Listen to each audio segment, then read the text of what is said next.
बड़ी खबर मैं जल्दी से बता दूं, दिल्ली में अतीक का बेटा छिपा हुआ था। ये जानकारी सामने आई है कि जांच आगे चल रही है। वो अलग बात है कि शूटर तक अभी तक टीम नहीं पहुंच पाई है। मेरठ से दिल्ली असद को पैसा पहुंचाया गया था, ये भी जानकारी मिल रही है। दिल्ली में असद के 3 मददगार गिरफ्तार किए गए हैं। अब वो जो जानकारी दे रहे हैं उसके हिसाब से आगे जांच बढ़ रही है। अनुराग भदौरिया, देखिए, सवाल यह है कि जब इस तरह का हत्याकांड हुआ, उमेश पाल 2005 और 6 की घटना है, गवाह था।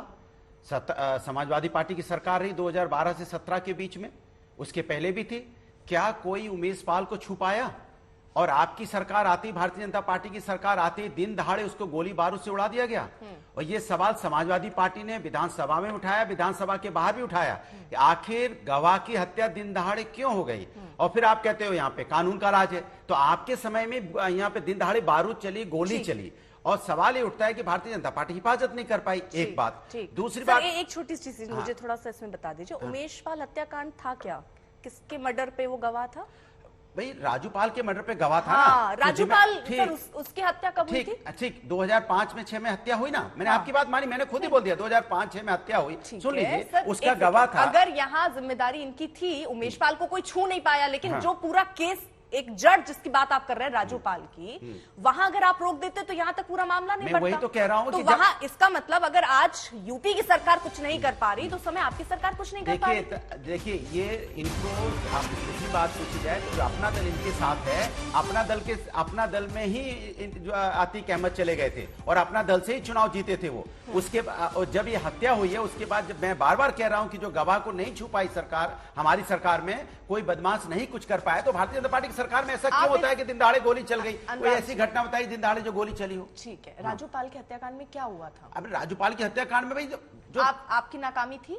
मेरी नाकामी किस बात की थी? तो क्या भारतीय जनता, अच्छा कमाल है। देखिए, एक चीज मान के चलिए आप, भारतीय जनता पार्टी अपने ऊपर से ध्यान भटकाने के लिए, क्योंकि भारतीय जनता पार्टी के ऊपर सवाल लौट जाए कानून व्यवस्था का ढिढोरा पीट रहे हैं। जब इनसे सवाल पूछा जाता है कि आपके समय में दिन दहाड़े गोली बारूद से एक व्यक्ति की हत्या कर दी जाती है, इससे ध्यान भटकाने के लिए देखिए दुनिया की बातें ये कर रहे हैं। और मेरा सवाल वही है आप सत्ता में क्या बोल के आए थे? सत्ता में क्या बोल के आए थे? आप यही बोल के आए थे ना कि हमारी जब सरकार आएगी तो यहाँ पे, सुन मेरी बात पूरी हो जाने दो।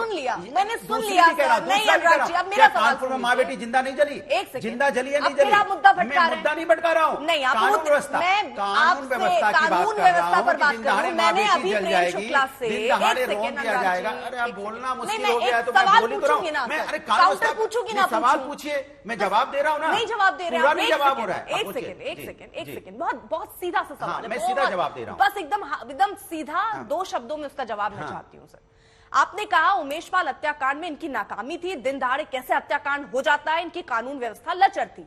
समझ में आ गया। ये सवाल मैंने उनसे पूछ भी लिया, उन्होंने कहा उनकी जिम्मेदारी बनती है, स्वीकार किया उन्होंने, आपके सामने स्वीकार किया अभी। ठीक है, अब मैं ये पूछ रही हूँ, राजूपाल हत्याकांड की जिम्मेदारी आप लेंगे? मैं कह रहा हूँ उस समय कानून व्यवस्था लचर थी, खराब थी, आप लेंगे उसकी जिम्मेदारी? कि 2005 में जब राजूपाल की हत्या हुई तो गवाह उमेश पाल किसके समय हुआ? सरकार समाजवादी के समय। हम उस पर कार्रवाई कर रहे हैं। हमने उमेश पाल गवाह था, उमेश पाल को छू नहीं पाया। उमेश पाल का हत्या जेल में रहते हुए, गवाह को ना छू पाए, लेकिन जिसकी हत्या हो गई में रहते हुए हत्या हो जाती है। कुछ नहीं। अरे आप तो ठीक है अनुराग भदौरिया, आप गजब बात कर रहे हैं सर।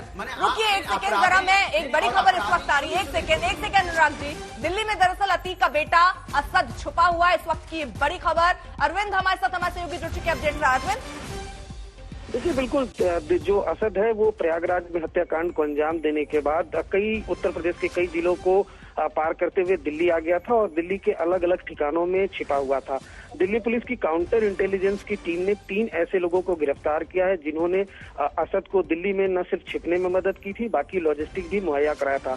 इसके अलावा ये भी जानकारी मिली है कि मेरठ से कुछ पैसे दिल्ली में असद को भिजवाए गए थे और उस पैसे को लेने के बाद जो असद है वो अंडरग्राउंड हो गया था। यूपी एसटीएफ की टीम लगातार दिल्ली में रेड कर रही है, जो असद है उसको गिरफ्तार करने की कोशिश कर रही है। अर्पिता, ठीक है अरविंद, आप नजर बनाए रखिए। फिलहाल जांच देखिए आगे बढ़ रही है, लेकिन अभी तक शूटर की गिरफ्तारी हुई नहीं है।